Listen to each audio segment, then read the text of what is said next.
చాలామంది business promotions రావట్లేదు, అలాగే మాకు ఏ విధంగానూ కలిసి రావడం లేదు, రాజకీయాలు చేసేవాళ్ళు ముందుంటున్నారు, కష్టపడే వాళ్ళు వెనుకుంటున్నారు అనేటటువంటి చాలామందికి అపోహలండి ఇవన్నీ కూడా. నా దగ్గరికి కౌన్సిలింగ్ వచ్చే వాళ్ళకు కూడా నేను చెప్తూ ఉంటాను. కానీ అసలు వాళ్ళు ఏ విధంగా ఆలోచిస్తున్నారు, అసలు ఇది కరెక్టేనా, వాళ్ళ ఆలోచన కరెక్టేనా, మనలో ఏ ఎనర్జీ ఉంటే ఎలా పనిచేస్తుంది అనేటటువంటి విషయాన్ని ఈరోజు మన కళ్యాణ్ తెన్నేటి గారితోటి మాట్లాడి ఒక క్లారిటీ తీసుకుందాం. సార్ నమస్తే. ఇక్కడ మన వాళ్ళందరికీ ఏంటంటే స్విగ్గీ ఆర్డర్లు, జొమాటో ఆర్డర్ లాగా పెట్టగానే ఇలా తయారై వచ్చేసేయాలి సార్, తయారయ్యింది ఇలా పెట్టగానే వచ్చేయాలి. అందరు అడిగేది కూడా ఏమంటారంటే అలా తయారయ్యింది ఏమన్నా ఉంటే పెడితే వచ్చేటటువంటి లింక్స్ ఏమన్నా చెప్పండి. అలా వచ్చి అలా వెళ్ళిపోతాయి, ఓకేనా? అవి కూడా స్విగ్గీ వెళ్ళిపోతాయి. ఎందుకంటే క్విక్ వచ్చే సక్సెస్ క్విక్గా పోతాయి. అండ్ మీరు గుర్తుపెట్టుకోండి, మీరు డిజర్వ్ అయితే తప్ప మీ దగ్గర నిలవదు. వాస్తవం. మీరు డిజర్వ్ అయితే తప్ప మీ దగ్గర నిలవరు. మీరు వేరే వాళ్ళని చూసి వాతలు పెట్టుకుంటే పిల్లి పులి అవ్వదు, ఇంపాసిబుల్.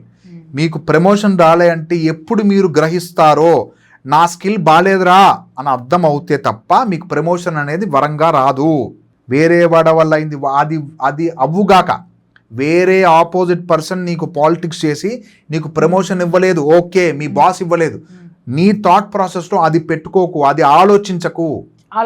అసలు పాలిటిక్స్ చేశాడు లేకపోతే ఇప్పుడు అందరూ అదే అంటున్నారు.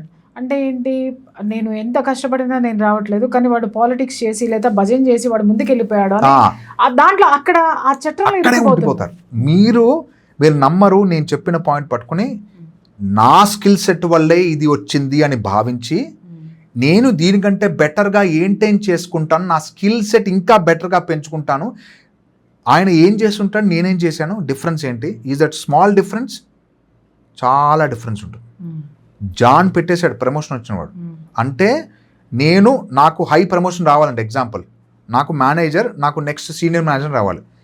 మేనేజర్ సంబంధించిన జాబే చేస్తే మేనేజర్ లాగా ఉంటాం, సీనియర్ మేనేజర్ లెవెల్లో చేయాలంట. అప్పుడు ఈయన ఇక్కడ ఉంచకూడదు, మేనేజ్మెంట్ పుష్ చేస్తుంది నేను పైకి.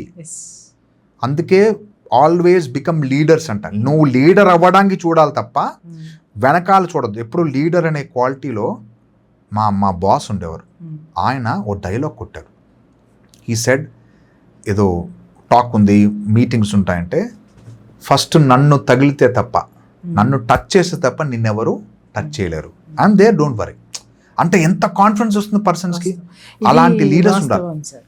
మీరు అన్నట్టుగా నా దగ్గర ఉన్నప్పుడు కూడా, ఎంప్లాయీస్ ఉన్నప్పుడు కూడా, వాళ్ళకి ఏదైనా కష్టం వచ్చినా లేకపోతే వాళ్ళు ఏదైనా నా సంస్థ మీదకి తీసుకొచ్చినా కూడా, నేను వాళ్ళు చేసిన తప్పైనా కూడా నేను ఒకటే చెప్తాను, అరే నేనున్నాను, ఒక అమ్మని నేనున్నాను, మీకు ఎందుకు రా టెన్షన్ పడుతుంది. అంతే, ఆ ధైర్యం. దాంతో వాళ్ళు అంటే ఇక్కడ ఉద్దేశం ఏంటంటే సార్, మనం కూడా వాళ్ళని ఒక డిగ్రేడ్ మోషన్లోకి తీసుకొని వెళ్ళిపోయామనుకోండి, వాడితో పాటు మన వ్యవస్థ కూడా పాడైపోతుంది. మీరు అన్నట్టుగా ఎవరైతే ముందు నిలబడి కాన్ఫిడెన్స్ ఇస్తారో మనం నిలబడతాం ఫస్ట్. ఇంకోటి తెలుసా వాళ్ళకి ఎగ్జాంపుల్, మీరు అన్నారు అలా నిలబడితే ప్రమోషన్ వస్తుంది. అంతే, నిలబడినందుకు ఎవరికి వచ్చింది ప్రమోషన్? అంతే.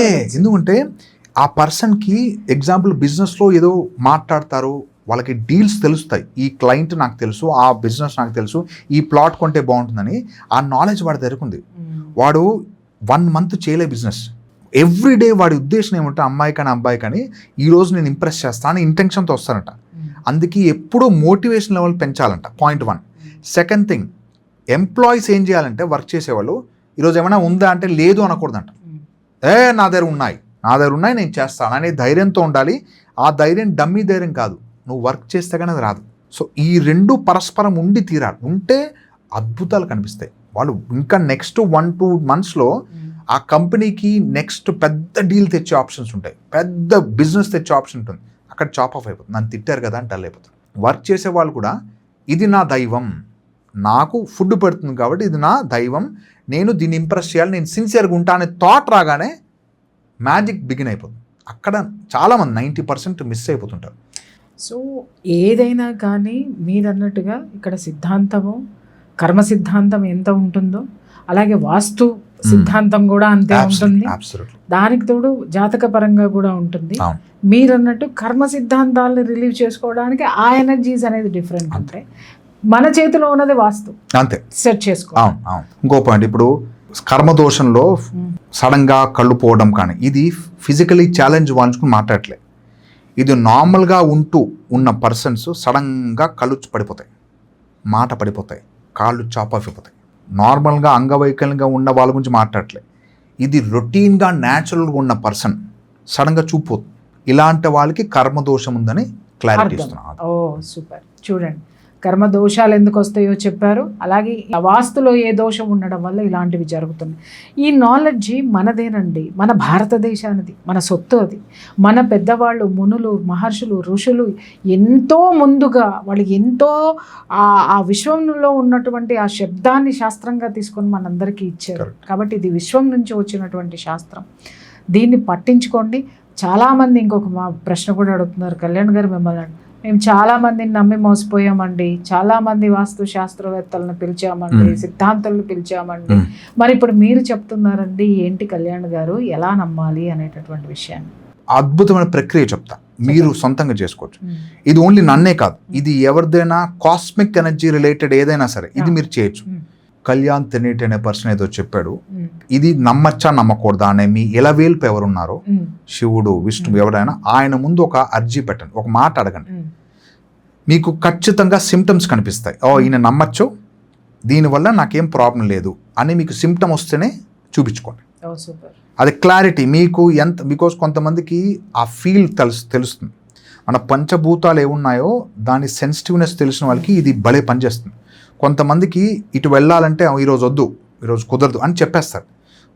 ఆకాశం చూడంగా వర్షం ఎలా పడుతుందని చెప్తామో కనిపించేవి సెన్సెస్ ద్వారా ఈ పర్సన్ మంచోడు కాదు అని చెప్పేస్తారు. ఆ వాసన పటిమ, చూపు, ఐబ్రోస్ కలవడము, స్పేసింగు, ఫేస్ రీడింగ్లో భాగాలు తెలిసినప్పుడు వాళ్ళకి ఈ విద్య వచ్చిన అలాగా ఆ సెన్సెస్ని కొంచెం యాక్టివేట్ చేయని చిన్న రిక్వెస్ట్ పెట్టండి, చేయాలా వద్దా, నాకు 1 వీక్లో నేను డెసిషన్ తీసుకోవాలి, మీకు క్లారిటీ వచ్చేస్తుంది, take my word. Thank you. చూశారు కదా, ఒక్కసారి మిమ్మల్ని మీరు తరచి చూసుకోండి. ఖచ్చితంగా ఒక అంతరాత్మ చెప్తుంది. అంటే కష్టంలో ఉన్నారు, ఈయన చెబితే అయిపోతుందేమో అని చాలామంది ఇలా వెళ్ళి బహుశా మోసపోయి ఉంటారు.